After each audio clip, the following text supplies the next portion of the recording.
Hello नमस्कार दोस्तों, जो लोग हमारे चैनल से जुड़े हों हम उन लोगों को अपने तहे दिल से धन्यवाद देती हूँ। तो मैं एक प्यारा सा भजन लाई हूँ, आप लोगों को कैसा लगा कमेंट में ज़रूर बताइएगा। जहिया से चली गईली छोड़ी अयोध्या, जहिया से चली गईली छोड़ी अयोध्या, नगर भइले सुनसान हो,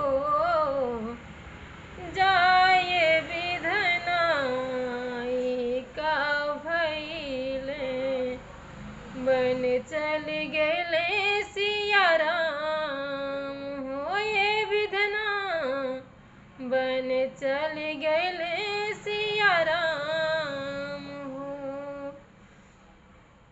जहिया से चली गेली छोड़ी अयोध्या, नगर भइले सुनसान हो, जाए विधनाई का भइले, बन चली गईली सिया राम हो, ये विधना बन चली गईली सिया राम हो। बनवा में वो कैसे रहत होई है, कुस के चटैया पे सोवत हुई है, बनवा में वो कैसे रहत होई है,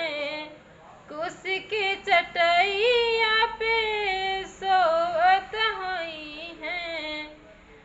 कैसे की सोवत हुई है सीता महारानी,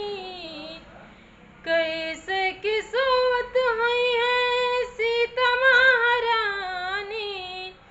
सोच सोच बनी परेशान हो, जय जय विधनाई का भइले, बन चल गए सिया राम हो, ये विधना बन चल गईली सिया राम हो। माई के दुलार बिना कैसे रही हैं, भैया भरत क्यों कैसे समझई है, माई के दुलार बिना कैसे रही हैं, भैया भरत क्यों कैसे समझई है, मड़ई में राहत हुई है छोड़ के महालिया, मड़ई में राहत हुई है छोड़ के महालिया, जिंदगी भइल वीरान हो,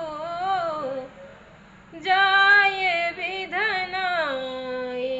का भइले, बन चल गईली सिया राम हो, ये विधना बन चल गईली सिया राम हो। जहिया से चली गईली छोड़ी अयोध्या, नगर भइले सुनसान हो, जाए विधनाई का भइले, बन चली गईली सिया राम हो, ये विधना बन चली गईली